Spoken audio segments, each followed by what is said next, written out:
Welcome, Bobbie, to Innovators Pod. I Thanks, get Scott. confused because we're talking about Innovation Nights and Innovation Women. Anyways, folks, this is Bobbie Carlton of Carlton PR Marketing, the founder of Innovation Nights, Mass Innovation Nights, and a whole bunch of others that she'll tell us about. And also, we're here to hear a lot about Innovation Women. Hi, Bobbie. Hi. How are you? Good. So we want to hear about a couple of things today. I mean, I've been involved with Innovation Nights now for over a year, and I know you're having your sixth anniversary, your sixth birthday party for Innovation Nights in a couple of weeks, and you've got this new project, Innovation Women, going. And love to hear about both of them because, quite frankly, I love women. But let's put it simply. And I just think it's a really good thing, and I love to hear all about it and why. I guess Innovation Women is a speakers bureau, but let's talk about Innovation Nights first because that's coming up, and let's get that out of the way. I'd love to hear all about it. So Innovation Nights is really the mothership, and we started it almost exactly 6 years ago.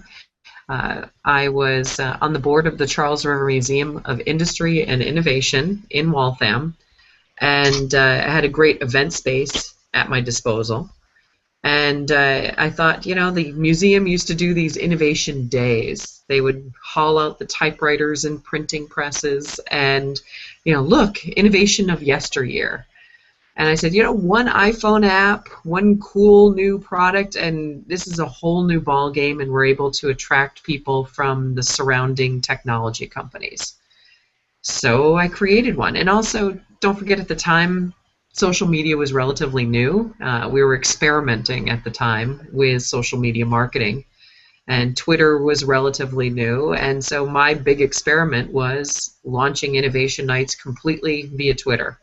I actually put up the hand to the Boston Globe and said, cover it after we're past the first event.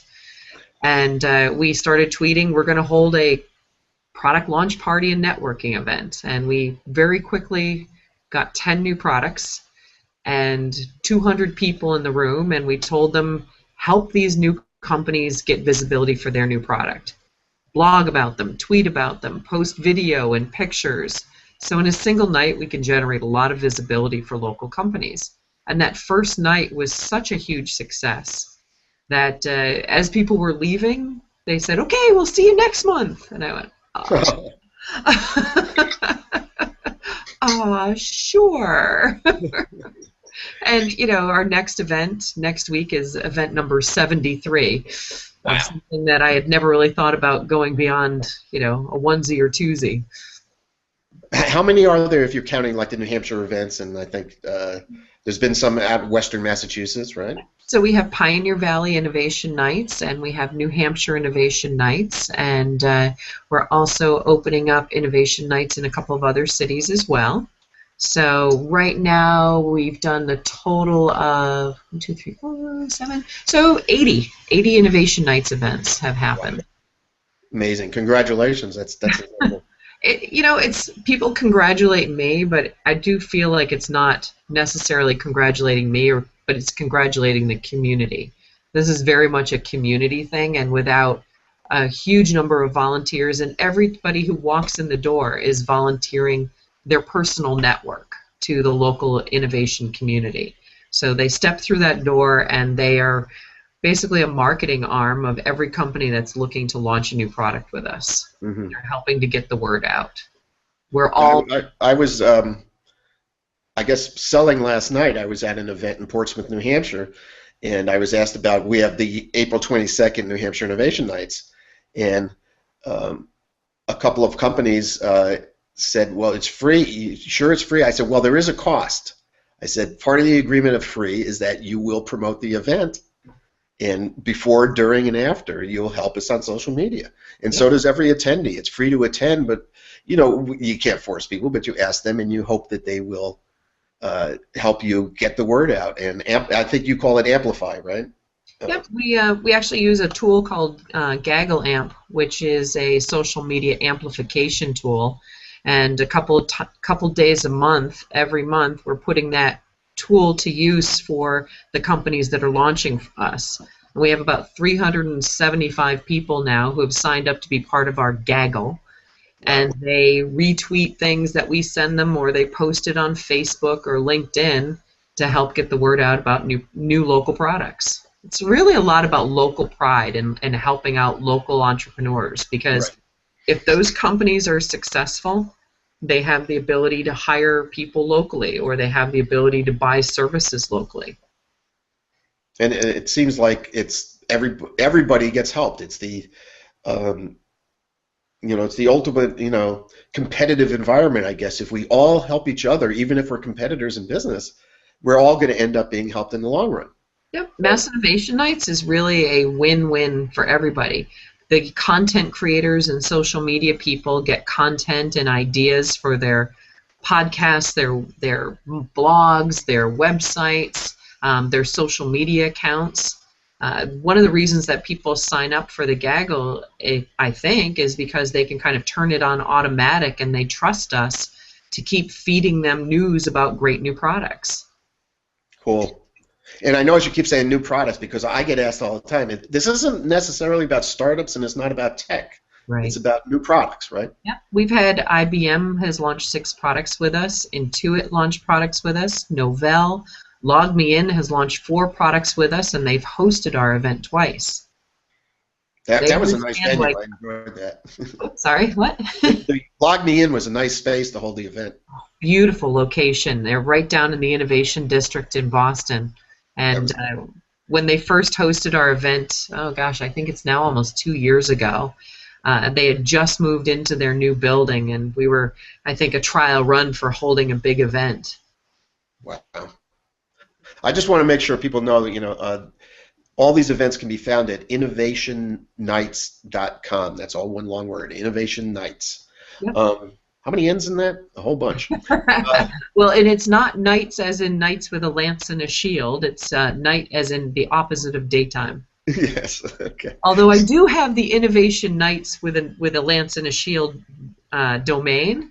I tell people that I tend to buy domain names like most women buy shoes. One for every occasion. Good.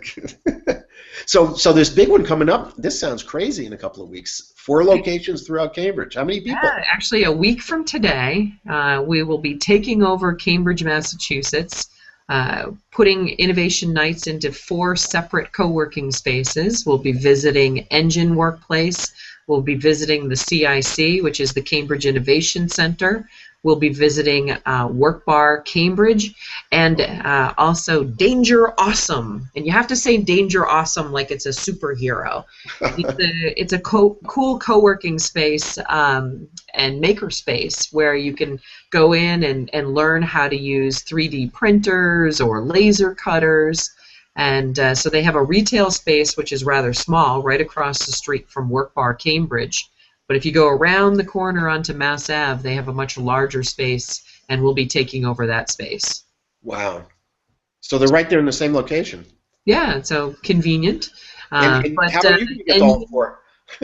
Engine and the CIC are really only a few blocks away, and Right. all of these things will be linked because you can just hop on the T and between Kendall Square and Central Square. Or our buddies at Lyft have given us credits so that if you're a new user of Lyft, you can hop in a Lyft and get a lift over to the different locations. So Awesome. And you're going to make it all 4?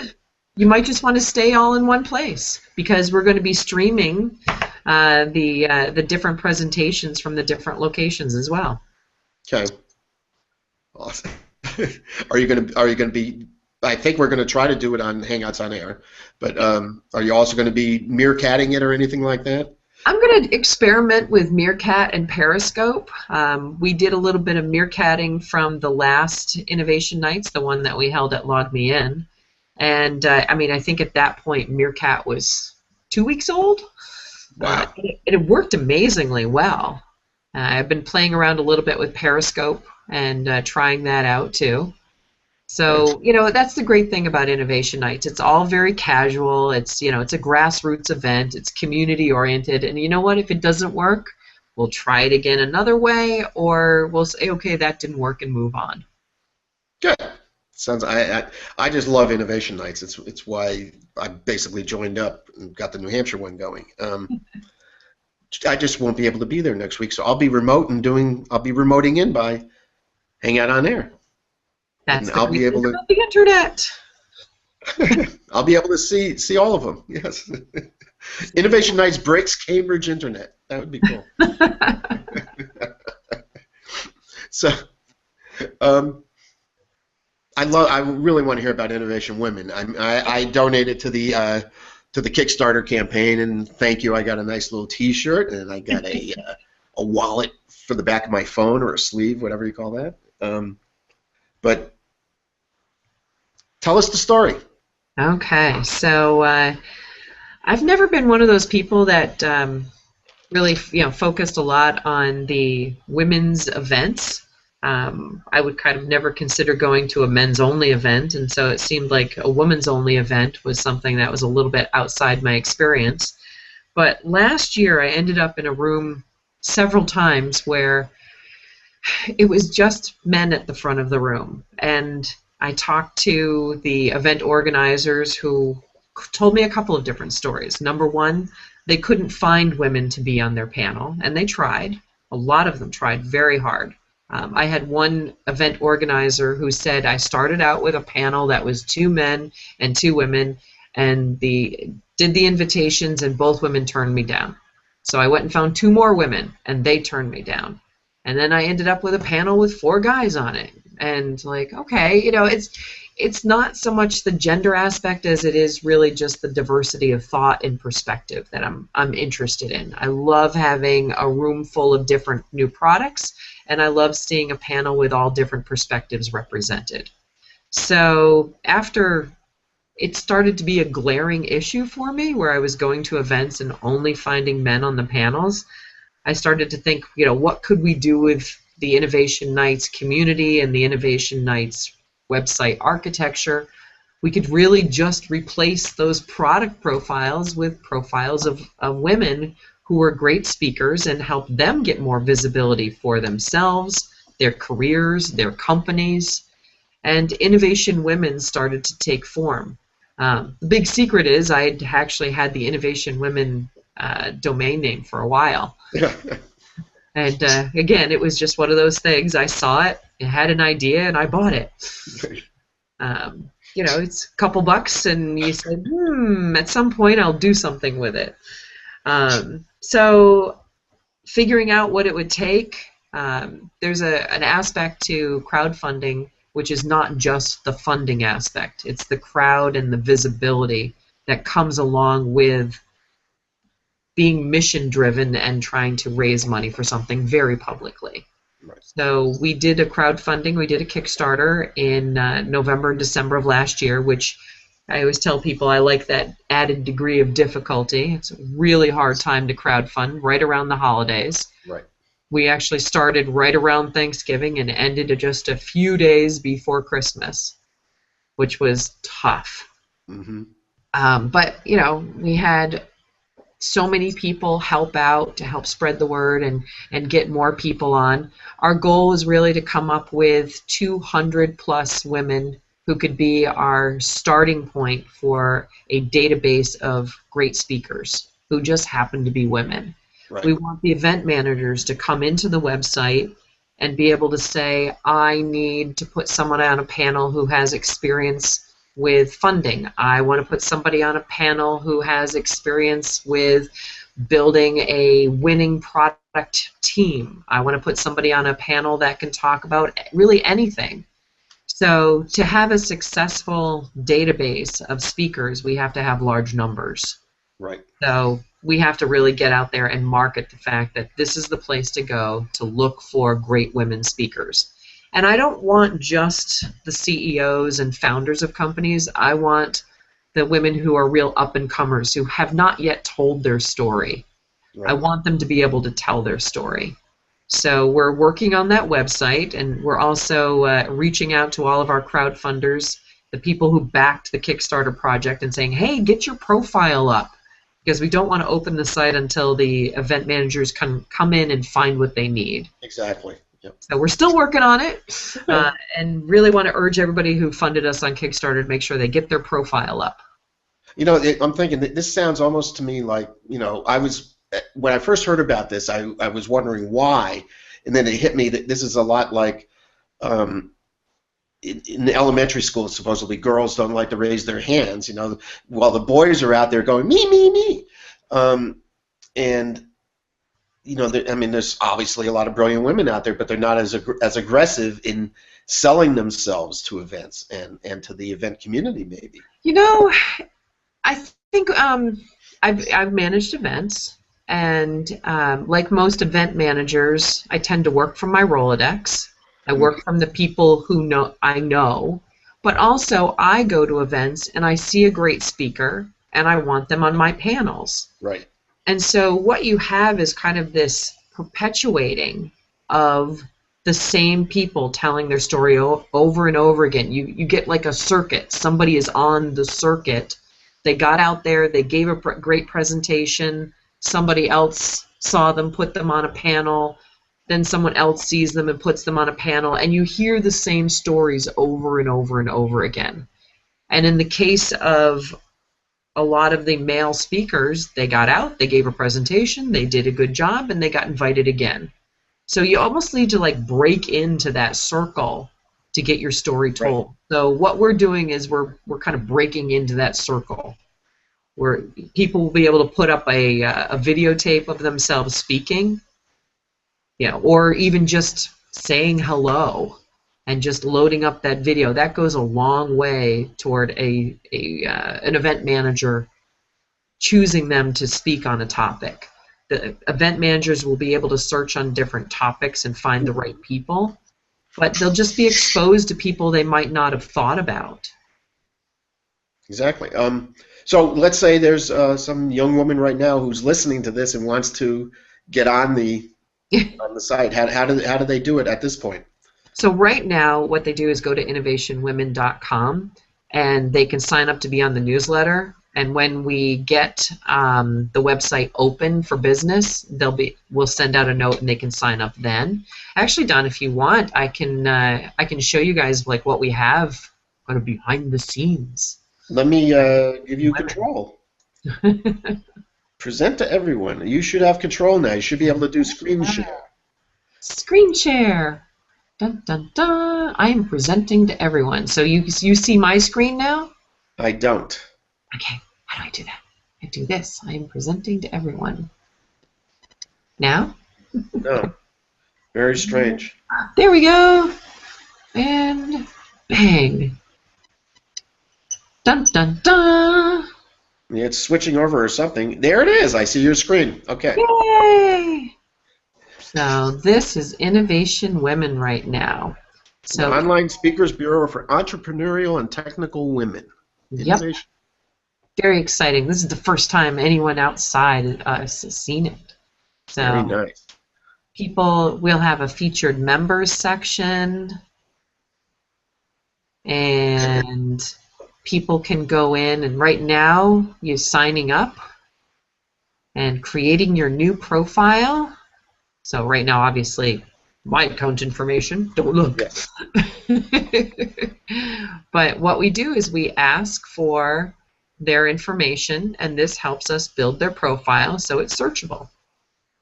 Good. And we ask their industry, we ask for the keywords and the topics that they can present on, but we also ask about things like their origin story. You know, how did you get where you are today? Your passion, you know, what topic puts a smile on your face, and tell us your best story. Cool. That's something that will actually create content for us that we'll be able to use in our newsletter, as well as possibly for syndication to other websites. Okay. And I see events, so eventually you'll have probably a listing of the events that people are speaking at. Yep, we will indeed. So I'm tossing it back to you, Don. Okay. Stop. Dun, dun, dun, right? Yes. No, I'm seeing you. You're okay now. And I'm trying to think of it. So can they submit now to get in your pre-release listings to help fill your database? Seems like that would be important. Yeah, it seems like that would be a good idea. You know, if somebody wants to do that, I think right now what we can do is they can send us an email to women@innovationnights.com. Women@innovationnights.com. Okay. And I'll put that on the video also as a label.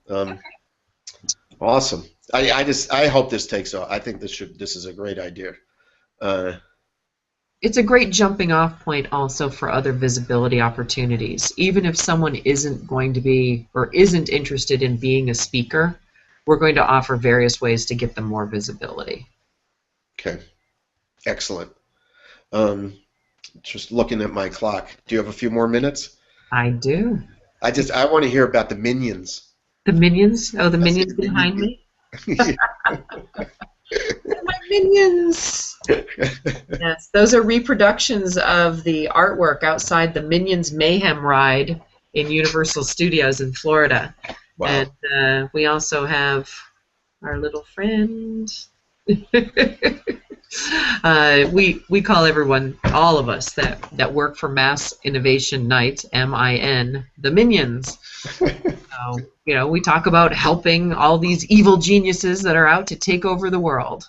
Awesome. So it became kind of an inside joke, and I happened to meet the creator of the Minion Mayhem ride. Oh, wow. Who sent me the posters behind me. Wow, great. So he's the vice president of creativity at Universal Studios. Cool. It What was a fun job. Surprise, but I'm a huge fan, and I think what they do is really incredibly creative down there. Well, I think what you're doing is absolutely wonderful for at least for the Boston, you know, for the entire innovation economy, for the creative community. I just love Innovation Nights and what you're doing with Innovation Women. Our goal is really to see Innovation Nights all over creation and have it all roll up to one basic website, which is innovationnights.com. Because if we've got 10 cities, each launching 10 new products every month, that could be 100 new products on a website every single month. That becomes its own destination. But even more importantly, you're extending the network, you're getting the visibility outside your local community that you might need to grow. Cool. And if your city or your town or your region, you know, has great creative products, help out those local entrepreneurs, help out those local innovators. You know, help them get visibility, even if it isn't just through an Innovation Nights. Even if it's you see something cool, tell somebody else about it. Cool. And you know, sometimes we don't speak about these things, but I know it's free to attend, it's free to exhibit, and it's a sponsorship model. So we have experts, I think, and we have other types of sponsors that help with the events. Absolutely. We have a lot of the large companies in Boston sponsor our events because we bring in a turnkey event into their location, and they're able to have people invite people into their headquarters, into their cool space, and show them around. Often they're competing with startups for people. Right. So showing these the people who are our guests and such that they have a cool space to work and that they're nice people and they're doing interesting things too is a great way to help recruit. Exactly. I know that's why we had our second New Hampshire Innovation Nights was at Solidscape, a 3D printer manufacturer, and their stated reason was they need employees, you know, and I think a lot of companies just they need those people. They need to get those good people in there to see what they're all about. Yeah, well, recruiting technical talent these days is so difficult. There's such competition for the great programmers, the great engineers, that you know, you need to know what's available and what the opportunities are out there.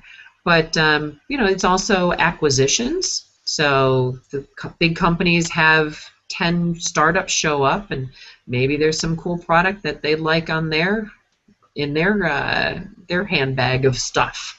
Right. So, for example, Autodesk acquired Terrible Labs, and Terrible Labs was one of the companies that exhibited at Autodesk in June of last year through Innovation Nights. Okay. I'm not taking credit, but might have had a little something to do with it. It might have. You never know. We can hope. So listen, as we wrap up. It certainly didn't hurt. Yes. As we wrap up, I want repeat the dates and times and stuff like that for the upcoming event and where people can register. Yep. So mass.innovationnights.com is the place to go to RSVP for the event. And if you can, please RSVP because it helps us figure out how much cake. And you can go to any of the locations. So you're RSVPing once and going to any of the locations. You can go to stay at any of the locations all night, or you can bounce around a little bit. The locations are Engine Workplace, the Cambridge Innovation Center, Work Bar Cambridge, and Danger Awesome. I think everybody's going to end up at Danger Awesome just because I love saying it so much. But Work Bar has hosted us several times. They're a fantastic location, great team there. We obviously have visited the Cambridge Innovation Center many, many times. And Engine has also hosted some of our innovation breakfast events. Okay. So all of these guys are great partners to the whole innovation community. And I know I've been to Work Bar. Is a great venue, I think. Is this upstairs in CIC up at the bar? We will actually be on the 5th floor in the Havana room because that will allow us to have a presentation there. It's a little easier space to maneuver. Okay, good. And, well, anyways, you asked me another question, and I forgot what the question was. Me too. The dates. The dates. Yes. Right. So, Mass Innovation Nights is almost always the second Wednesday of every month. And so it's a week from today. We will be holding our 6th birthday party. And I apologize to our Jewish friends who will be doing Passover. Actually, the first Mass Innovation Nights was also on Passover. Yeah, but that's, the first night of Passover is Friday night, this Friday. So it's not that critical. Passover. By the way, this is a pretty important one, and I know that it happens. The Passover, the first Seder was the Last Supper. So being on Good Friday, this doesn't happen too often. So. Oh, interesting. Very interesting. I know that. And then your event is April 22nd in Durham, New Hampshire at Alpha Loft, and people can register at nh.innovationnights.com, and please RSVP there. Excellent. Great. Well, thank you for your time, Bobbie. Thank you. And we'll see you a little bit later, and good luck with Innovation Women and your birthday party. Thank you. Thanks a lot.